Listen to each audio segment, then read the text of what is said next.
Ser podcast. Las 7 de hoy por hoy. Ser podcast. Hola, muy buenos días. Hay dos desacuerdos que explican la actualidad política y la económica. El primero está en la ley del solo sí es sí. El gobierno intenta evitar la discrepancia ya evidente entre la parte socialista y la de Podemos para reformar la norma ante las rebajas de penas de las últimas semanas. Y el desacuerdo económico lo vamos a ver hoy mismo. En una foto, la patronal vuelve a plantar al Ejecutivo en la mesa de diálogo para subir el salario mínimo interprofesional. La COE no se va a presentar hoy a la reunión que ha convocado el Ministerio de Trabajo porque entiende que no se dan las condiciones para negociar. Los empresarios se quejan en un comunicado de que el gobierno no haya respondido a su propuesta, la propuesta que ellos enviaron en diciembre, y por eso se plantan. José Luis Astreola. Hola, buenos días. El gobierno dice que va a subir el salario mínimo. La pregunta es ¿cuándo? La pregunta es ¿cuánto? En Trabajo rebajan las expectativas ante el encuentro de hoy porque va a ser, dicen, técnico, no político. En todo caso, se acerca el momento de decidir de cuánto es la subida y con quién se acuerda. Los sindicatos esperan que el salario mínimo suba hasta los 1.100 euros. La propuesta del gobierno se queda cerca y la patronal se niega a subirlo tanto. Elsa Llorente. La cifra que están esperando los salarios más precarios no la vamos a conocer hoy previsiblemente. Hoy el gobierno no pretende desvelar cuál va a ser la subida del salario mínimo, sino, según el propio Ejecutivo, dar una última oportunidad al diálogo. Fuentes del gobierno confirman a la SER que la reunión de hoy a las 11 es una reunión técnica. De hecho, ni siquiera va a asistir la ministra Yolanda Díaz, sino su mano derecha, el secretario de Estado Joaquín Pérez Rey. El Ministerio de Trabajo quiere explorar si hay posibilidad de pacto, unas posibilidades que de momento se ven complicadas, ya que la patronal ha plantado a los sindicatos y al gobierno y ya ha anunciado que no va a asistir al encuentro. Un gobierno en tensión también por el alcance de esta subida, que Yolanda Díaz quiere que esté cerca de la parte alta de lo que aconsejaron los expertos, los 1.082 euros. Los sindicatos acuden hoy al encuentro esperando una cifra cercana a los 1.100 euros. Dicen que el gobierno ya va tarde. Entre tanto, el Fondo Monetario Internacional ha actualizado esta madrugada sus previsiones para este año. Mantiene que 2023 será complicado para la economía. Deja a España a la cabeza del crecimiento en Europa, aunque insiste en rebajar sus previsiones. Confirma el 1,1% de crecimiento para este año y un 2,4% para el que viene. En nuestro país es menos, en todo caso, de lo que prevé el gobierno. Mejora ligeramente, eso sí, sus propios pronósticos a nivel global, en parte por la reapertura de China, y espera que la economía del planeta crezca 2 décimas más de lo previsto. Hoy es día de debate. Pedro Sánchez y Alberto Núñez Feijóo van a protagonizar un nuevo cara a cara en el Senado a las 4 de la tarde en medio de la polémica por la reforma de la ley del solo sí es sí y de las discrepancias que hay en el seno del gobierno de coalición. El Partido Socialista va a presentar una proposición de ley con el objeto sobre todo de retocar y corregir efectos indeseados que nadie quería y que además han provocado una preocupación social. Nosotras no vamos a aceptar ninguna propuesta que ponga en duda o que ponga en juego ese modelo de consentimiento. Creemos que esto es una conquista del movimiento feminista de las mujeres de este país. Son la portavoz del PSOE, Pilar Alegría, y la secretaria de Estado de Igualdad, Ángela Rodríguez Pam, poniéndole voz a la postura de ambas partes. Los socialistas, se lo adelantamos ayer aquí en la SER a esta hora, quieren modificar la ley y subir las penas mínimas para evitar más excarcelaciones y más rebajas de condenas a delincuentes sexuales. Y el Ministerio de Igualdad, que el fin de semana se negó a aceptar cambio alguno, ayer abrió la puerta a retocar las penas. Se aleja la posibilidad de una ruptura, se acerca la posibilidad de un entendimiento, aunque en todo caso persiste el malestar. Con este clima político se va a reunir esta mañana el gobierno en el Consejo de Ministros. Y por la tarde Feijóo le va a repetir a Sánchez en el debate que tendrán en el Senado lo que ya dijo ayer. Le garantizo el apoyo a la modificación de la ley del solo sí es sí de forma inmediata, tenga o no votos en su Consejo de Ministros o en el Congreso de los Diputados. Y en el abierto seguiremos con el análisis político y volveremos a hablar de lo difícil que resulta alquilar un piso en España. Bueno, yo en general he estado buscando piso bastante tiempo, pero al final yo estoy con un contrato temporal. En ese entonces todavía no estaba con jornada completa, entonces me es casi imposible poder alquilar un piso legalmente, por lo menos. Con testimonios como este de Esteban, un chico de Madrid, y con el análisis de cómo está el mercado en Cataluña, en Baleares o en Andalucía. Vamos a completar así la radiografía que empezamos ayer sobre la vivienda en España. Será en este martes en el que el otro gran asunto es el tiempo y el frío que se espera. Sobre todo el que tenemos ahora mismo en estas primeras horas del día. Hay 9 comunidades autónomas en alerta por esas bajas temperaturas. A esta hora 9 grados bajo cero en Sanabria, en Zamora, 5 negativos en Zaragoza, 3 bajo cero en Madrid, en Castilla-La Mancha, Badajoz, 3 grados en la costa mediterránea. Las máximas, eso sí, empezarán a subir a partir del mediodía. Es martes, es 31 de enero. Y seguimos hablando de precios y de inflación porque ayer conocíamos el dato adelantado de enero y se ha roto la tendencia a la baja de los últimos 5 meses. El IPC ha subido, aunque solo una décima, y se sitúa de forma provisional en el 5,8%. Y a raíz de este dato hoy nos hacemos una pregunta. ¿Cuándo van a bajar realmente los precios?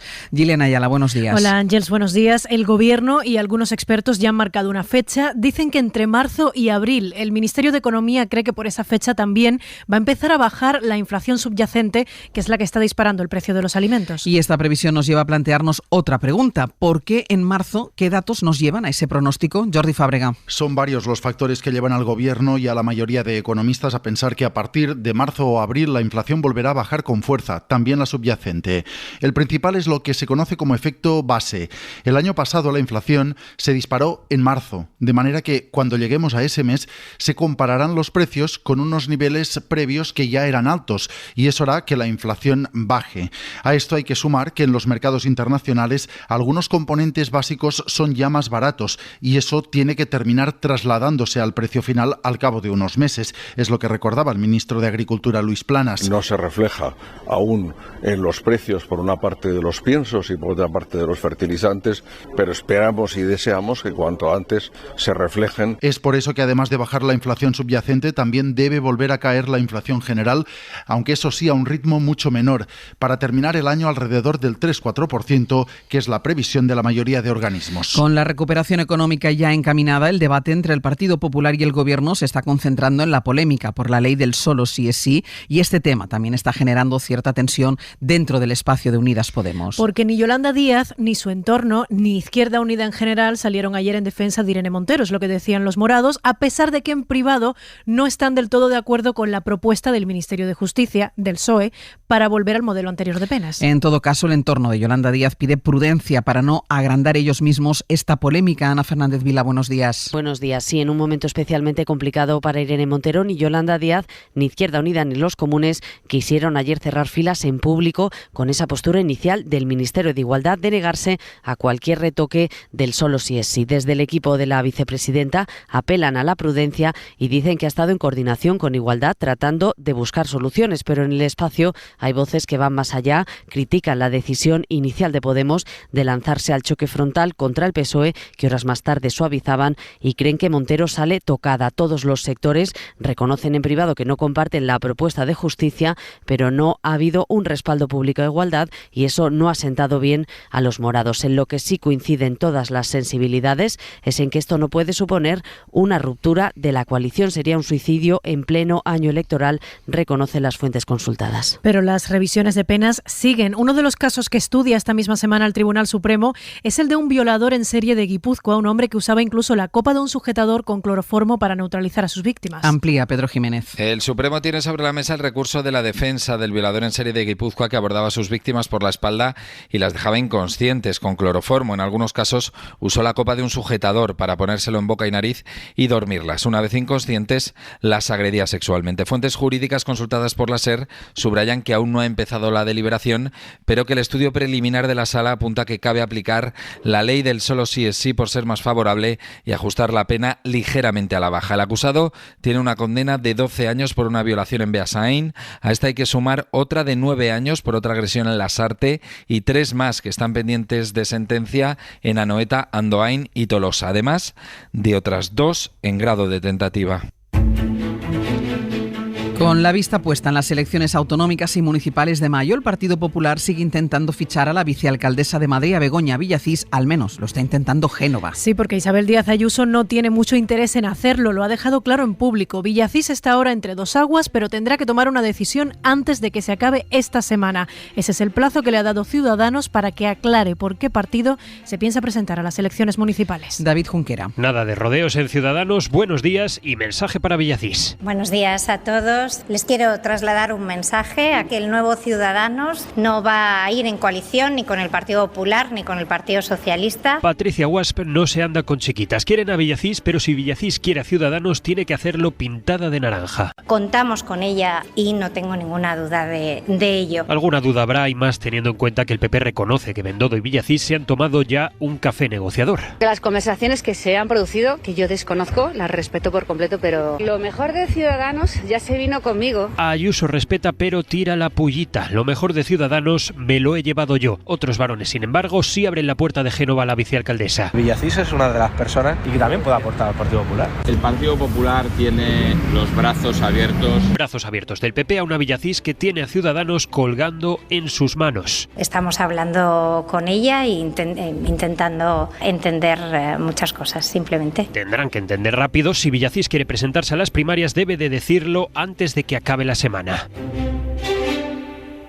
Y después de semanas negociando, pero sin avanzar mucho, por fin hay un acercamiento entre Esquerra y los socialistas catalanes para aprobar los presupuestos de este año. Hoy el Govern y el PSC se van a volver a reunir y Aragonés espera cerrar pronto el acuerdo definitivo de presupuestos. Radio Barcelona, Sergi López, buen día. Hola, buen día. Ayer hubo una sesión maratoniana de reuniones y hoy se deberían abordar los flecos finales. Según la consellera Laura Vilagrà, cree que estem en l'esprint final. Cree que están en el sprint final. De momento no se ha firmado un acuerdo definitivo, pero para el Govern se empieza a ver la luz al final del túnel. Fuentes cercanas a la negociación explican que los equipos negociadores de Esquerra y del PSC están inmersos en el redactado final, aunque nadie se atreve a dar nada por hecho. Lo cierto es que con el giro de guión que se dio con el sí de Esquerra, la construcción de la carretera entre Tarrasa y Sabadell, las conversaciones de los presupuestos se han desbloqueado.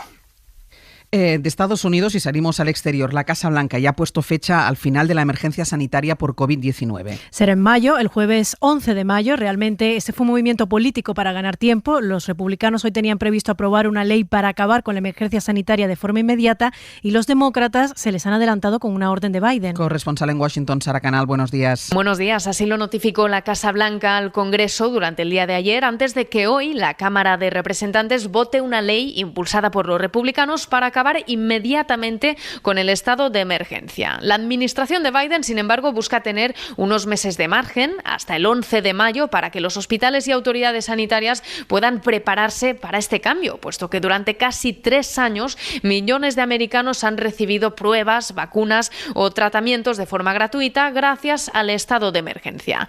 Salir de esta situación excepcional también implicaría el fin del polémico Título 42 en la frontera con México, la norma que permite expulsar de forma exprés a los migrantes indocumentados que llegan al país. En ambos casos, el gobierno defiende que esta transición debe hacerse de forma progresiva para así evitar el caos, y el hecho de que el presidente Biden haya establecido una fecha final es un intento de persuadir a los republicanos de no hacer lo contrario. Hoy por hoy noticias.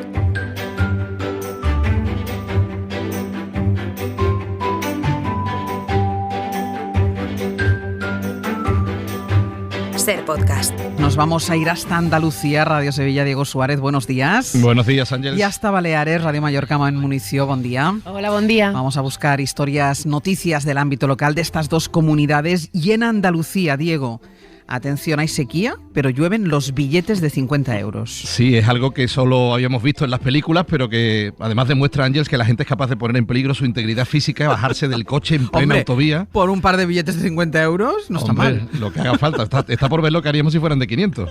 Pero bueno, el caso es que en el origen están 2 ciudadanos árabes que viajaban en su coche sobre las 11 de la mañana y tuvieron un accidente con otro vehículo sin mayores complicaciones. Esto es en la autovía de Marbella, a la altura de un centro comercial muy conocido. El impacto provoca que se abra una bolsa de billetes que llevaban, donde había 20.000 euros en billetes de 50, unos 400 billetes. La gente empieza a ver la situación y empiezan a bajarse de los coches. Hay uno de los vídeos donde pues hay un par de personas que viajaban en coche y pasan por al lado y esto ocurre. Billete, ¿cuánto paga? No, me chorro billete, bien. Yo, Francis, billete tú, yo me bajo, Claro, Francis, billete, párate, que yo me bajo. Entonces empieza a bajarse la gente. También vemos bajarse a un conductor de un autobús que se detiene en medio de la autovía. Ni triángulos, ni chalecos reflectantes. Todos a la caza del billete. Ahí empieza a llegar también el 112, la Guardia Civil, la Policía Nacional, la local de Marbella, alguien del Servicio de Mantenimiento de Carreteras de la DGT. Total, que se produce un colapso absoluto y todo el mundo buscando billetes de 50 euros por las cunetas. ¿Y se sabe algo de quienes iban en ese coche? Porque claro, una bolsa con 20.000 euros en billetes de 50, como para sospechar un poquitín, ¿eh? Bueno, sí, pero la verdad, Ángels, es que la ley les ampara porque ahora mismo la cantidad máxima que se pueda llevar de dinero en efectivo sin tener que dar explicaciones es de 100.000 euros, es de 10.000 si tú entras o sales de un país, así que si llevas 20.000, pues nadie te va a preguntar. Y además nada. Desapareció la prueba, porque si se lanzó todo el mundo sobre los billetes, desapareció la prueba, o sea que bien, salvados. Sí, pero bueno, que tú te puedes bajar porque si te da alguien por detrás en la autovía, pues la culpa siempre es del que te da por detrás, eso siempre. Mamen, ¿qué es eso de una carta del Vaticano que acabó siendo una multa de palma? Sí, estaba pensando que además seguro a este alemán le venía bien alguno de estos billetes que cayeron. Mira, es un alemán que estuvo de vacaciones en la isla, cumplía 70 años y decidió explorar Mallorca en coche de alquiler, pero no cumplir con todas las normas de circulación. Así que multa al canto del ayuntamiento por circular por 2 zonas a Cire de Palma, que además están bien señalizadas y desde el año 2016 debió pensar que nadie le había visto o que quizá le habían visto desde las alturas. Y es que meses después recibió una carta con remitente del mismísimo Vaticano en su casa. Él, por lo visto, es un católico devoto, aceptó la notificación, dice el diario Última Hora, lleno de esperanza y expectación, pero de correo del Papa nada. Eran 2 multas de 90 euros que ya ha pagado, dice, para aprovechar la reducción de pagar pronto y dice sentirse engañado. La explicación está en que las notificaciones de multas en Palma a personas residentes en el extranjero son enviadas por una empresa que trabaja con el servicio postal Poste Vaticane. ¡Qué bueno! ¡Qué bueno! Claro, el otro pobre confiado pensando que igual le citaban a una... el propio Papa. Claro, ¿no? Y a una, ¿cómo se llama eso? Una recepción, ¿no? Una audiencia del Papa. Mamen, Diego, un beso. Hasta luego. Hasta luego. Y vamos a esta hora, como siempre, con nuestra recomendación cultural para empezar el día. Y nuestra recomendación de hoy es un libro. Nos lo recomienda Pepa Blanes, que nos propone acercarnos a la visión que tiene la escritora canadiense Rachel Cook sobre la maternidad y lo que se espera de las mujeres cuando se convierten en madres. Rachel Cash fue una de las pioneras en ser acusada de mala madre. Cuando tuvo a su hija, volcó sus experiencias en el libro Un trabajo para toda la vida, donde hablaba abiertamente de la maternidad como algo doloroso, lo que costó las críticas de muchos columnistas. El libro ha vuelto a editarse en Libros del Asteroide y ella ha venido a Madrid a presentarlo. Ha pasado el tiempo desde entonces, pero la autora dice que nada de esto ha cambiado. La situación de tener niños en verdad no ha cambiado, la esencia se mantiene fija. La cuestión no es solo que la gente se sienta capaz de hablar de la maternidad hasta ser madre, es algo mucho más abierto y tolerante al escuchar nuestras voces. Y es el sentimiento de tratar de ser más honestas con la experiencia.